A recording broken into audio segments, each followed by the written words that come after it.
Bonjour et bienvenue sur Espresso Nuevo. Mon nom est Pascal et aujourd'hui je vous parle du jeûne et la faim. La question qui ne tue pas.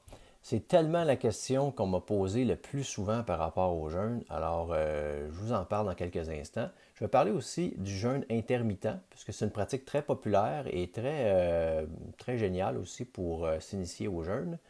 Et aussi d'un produit qui est un super aliment qui vous permet de pouvoir vous nettoyer sans nécessairement avoir à faire un jeûne. Et un produit que j'utilise à l'année, avant mon jeûne, après mon jeûne, et puis tout au courant de l'année. J'adore ce produit-là, fait que je me permets de vous en parler aujourd'hui. Je vais d'abord en premier, j'aimerais remercier la vie.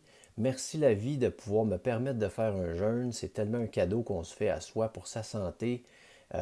C'est un geste d'amour envers soi. Merci à mon ami qui m'a initié à ça il y a 10-12 ans passés.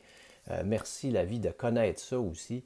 Donc, c'est pour ça que je fais ces vidéos-là. C'est pour vous partager un peu la simplicité puis vous démontrer que moi, je suis en train d'en faire un. Puis c'est pas si grave. Il y a pas de catastrophe qui se passe. Donc, merci la vie, gratitude. Je vous parle rapidement de mon propre jeûne. Je suis aujourd'hui dans mon 8e jeûne. Yes! Alors, je suis dans un état, comme vous pouvez voir, quand même assez dynamique.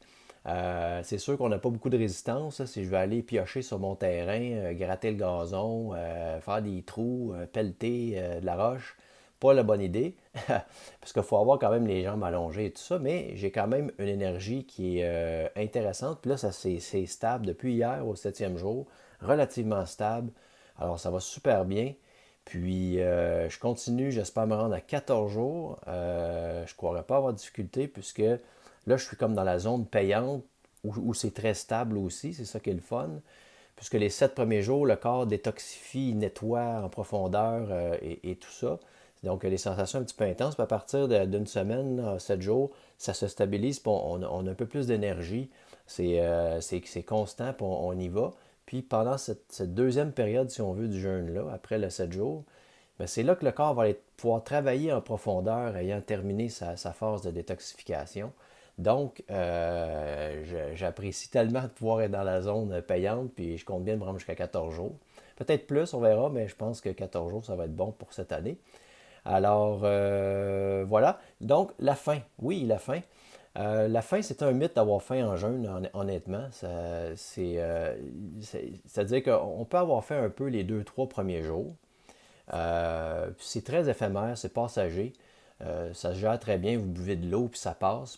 Pourquoi? Parce que le corps se met, c'est comme si vous déclenchez euh, de, une usine autonome qui s'appelle l'autolyse, dans le fond, comme je vous ai parlé dans les autres vidéos, que le corps va puiser dans les réserves, nettoyer les déchets, recycler les tissus endommagés, et ainsi de suite. Donc, le corps se rend autonome, puis il mange en réalité comme 24 heures sur 24. Donc, c'est pour ça qu'en jeûne, vous n'avez pas faim. Vous n'avez pas faim, puis moi, je ne pourrais pas m'imaginer manger en ce moment un repas quelconque, ni même me mettre un morceau de céleri dans le corps parce que j'aurais mal, puis ça serait vraiment pas agréable. Alors, c'est un mythe, surtout à partir de là, le 8e jour, je pense même pas à manger. Puis quand on recommence, on mange pas. En réalité, on prend des jus pendant plusieurs jours, puis tranquillement, on intègre des aliments solides. Puis je vous reparlerai de ça dans d'autres vidéos, comment on fait ça un petit peu. Alors, voilà. Fait que la faim, c'est, pour moi, un mythe. Pour moi, mais selon les lectures aussi, les études qui ont été faites là-dessus. Puis quelqu'un qui commencerait un jeûne et qui aurait une faim très douloureuse, c'est que probablement qu'il y a quelque chose qui ne fonctionne pas dans son système et on va lui recommander d'arrêter le jeûne. Donc, voilà. Puis, puisqu'on parle de la faim, dans le fond, je trouve ça le fun de parler des jeûnes intermittents parce que c'est une belle façon de s'initier justement à l'aspect de la faim. Puis s'initier au jeûne, puis voir comment on pourrait gérer ça, de manger un peu moins ou pas manger pendant une journée, 2 journées, 3 journées.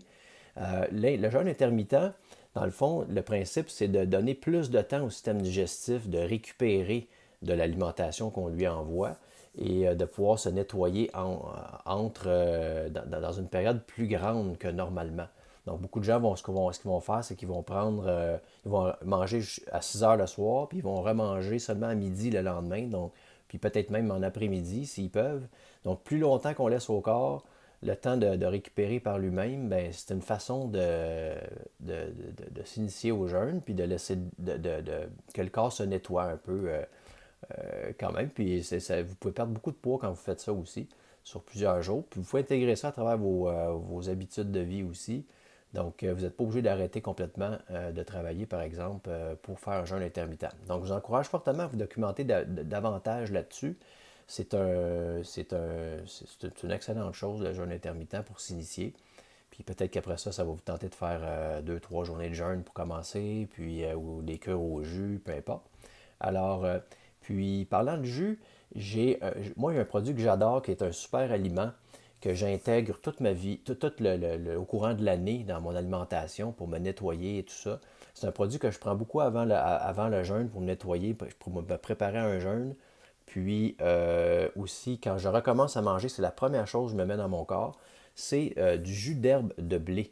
Donc, dans le fond, c'est la sève d'une pression à froid de pousses de bébé de jus d'herbe de blé, dans le fond.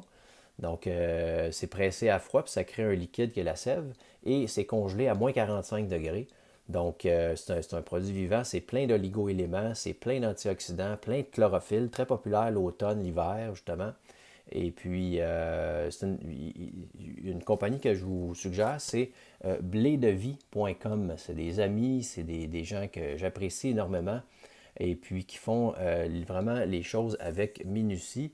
Et eux proposent des cures, une espèce de cure de nettoyage ici. Donc, vous pouvez faire sur plusieurs semaines en augmentant un petit peu l'intensité avec le produit. Donc, c'est vraiment un super aliment qui vous permet de vous nettoyer sans nécessairement arrêter de manger. Donc, je trouve ça intéressant d'en parler. Même si on parle du jeûne, moi, c'est un produit que j'intègre. D'ailleurs, c'est ça. Après le jeûne, c'est une chose que je prends. Puis, j'en profite pour saluer Suzanne et Denis de blédevie.com. Je vous apprécie énormément, je vous aime d'amour. Je sais que vous êtes des gens de cœur, vous faites les choses vraiment avec cœur. Et puis, ça fait 25 ans que vous faites ça, puis je vous félicite. Puis, je viens vous voir bientôt parce que la semaine prochaine, je recommence les jus probablement. Alors, je vais avoir besoin de vos merveilleux produits. Alors, je vous salue, puis à très bientôt. Et donc, voilà. Puis, dernier petit sujet. Le corps, lorsqu'on est en état de jeûne, je voulais vous rappeler que, dans le fond, il y a comme évidemment tout un environnement chimique qui se crée. Puis, il y a comme avec l'autolyse, le fait qu'il puise dans ses réserves, puis qu'il se nettoie, puis tout ça, il crée comme un environnement qui n'est pas propice à la prolifération des cellules cancéreuses. Et ça a été étudié par des facultés de médecine, par des docteurs dans toutes sortes partout à travers le monde. Pourquoi? Parce que cet état d'acidité, d'acidose légère qu'on dit, c'est un état dans lequel, d'abord, les cellules cancéreuses ne peuvent plus s'apprivoiser en sucre, qui est leur nourriture préférée, si on veut. Et ils ne peuvent pas survivre dans un environnement comme ça. On dit qu'une cellule cancéreuse, ça prend environ 8 ans à se développer. Et puis, imaginez, vous faites un jeûne, puis vous mettez toute cellule cancéreuse ou autre dans un état où ils ne peuvent pas proliférer. Alors, vous prévenez à ce moment-là un potentiel cancer. Alors, l'acidose légère, c'est un état dans lequel qui est excellent pour rétablir les choses dans votre système. Alors voilà, c'est tout pour aujourd'hui. Merci de m'avoir écouté. Partagez, likez, abonnez-vous. Je veux que plus de gens possible connaissent le jeûne pour s'initier et démystifier un petit peu l'aspect du jeûne. C'est ce que j'essaie de faire. Alors, à la prochaine, puis d'ici là, prenez soin de vous.